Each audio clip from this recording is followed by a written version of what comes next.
Hey, what's up? This is Odolena from Odolena Digital, and today it's a book day review. We're gonna talk about The 48 Laws of Power by Robert Greene.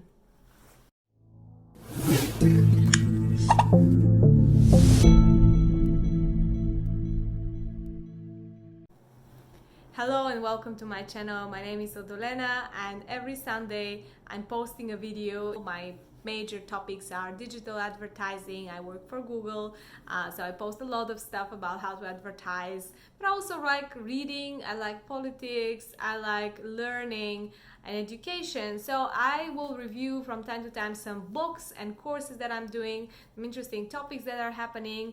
Last 2 weeks I've been away on a vacation, which went fantastic. I was in the United States. I saw a lot of things, learned a lot of things. Maybe I'll devote a separate video just to this one. But today I want to talk about one book which I think it's very, very interesting and really made an influence on my life. And it's called The 48 Laws of Power by Robert Greene. So if you're not familiar with the writer, he has a whole series of this kind of designed books, which you've probably seen in the self-help sections of many stores. Basically, he writes a lot about strategy, about history, kind of including elements from history, from his famous politicians, of heads of state, and he includes also a lot of his own strategies. It's super interesting read. He has a book about war. He has a book he wrote together with 50 Cent. He has another great book which I read, which is The Laws of Mastery. Also very good read, very much the similar format. So when it comes to this book, it's a very, very dense read. So basically you have a lot of information in here. And what he includes is different laws of power and kind of specific situations which happen when you're dealing with power, no matter when it comes to a war situation or a court. A lot of the examples come from kings and queens or politicians and spies, diplomats. So he has arranged them into different laws that he formulated, and he has an example of the observance of the law or the reversal of the law for each one of them. And these are taken from real stories, from biographies. He's incredibly well-read person. It's probably a very few of such writers that you can find in the self-help section that are so well-read about history and about society.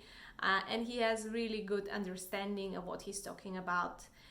So some of my favorite laws, one of my favorite one is actually law number 1, never outshine the master. So what he means is that all of us in one way or another depend on someone who has higher level of power than us. This could be a boss, it could be a client sometimes, it could be someone that you in a way depend on. And there's no thing that you're completely independent. It's probably very, very rare. Even the most successful and richest people in the world depend on someone for power. Or maybe have something to attain from someone else who has what they want. So in that case, the master is the figure of power. So it could be anyone, could be your boss, for example. And he gives this great example with Galileo, the famous astronomer. He was struggling with his finances, with his life, and he was really trying to get a job with the Medici. Which is the famous Renaissance family that was ruling Florence, and they were sponsoring artists and scientists. And basically, once you get a job with the Medici, you are sorted. You can just devote your life to whatever you want to do, like painting pictures, painting portraits, work on your scientific materials. You wouldn't need to worry about money or about survival, which was the case in Renaissance Italy. And what he did was he came up with this discovery. He had observed Jupiter, the planet Jupiter, that it has 4 moons. He used his famous telescope to observe this. And what he did is he presented this to Cosimo I, to his prospective boss, as he being Jupiter, as a king. Jupiter is the name of the king of the gods in the Roman pantheon, and the 4 moons are his 4 sons. So he kind of presented it as a way that heaven even is showing that he is the one to rule Florence, that his family is written on the stars. And he even commissioned an emblem, a painting with a depiction of Jupiter and the 4 stars with explanation. And although this sounds incredibly tacky and flattery, and you might say like what lickas Galileo was, but it worked. Basically, the Medici decided that he's the person for the job and hired him as a court philosopher, which allowed him to focus on studying and working on his incredible inventions, on his incredible discoveries, and be who is he today. So in many cases, like even great men of intelligence, of art, depend on someone who has the power, who has the money to support their life. And in many cases, they might offend them in some way, and not being able to get the protection or lose the protection once they got it, and they're out of the game. So actually, when you look at the history of art or the history of science even, it is written by people who were the court scientists, the court artists of famous, rich of the day. And this is how it works. So flattery in some cases could actually help the whole world by getting the right person hired for the right position and freeing them from the chores of making money, so they can actually work on their science. So that's one of the examples.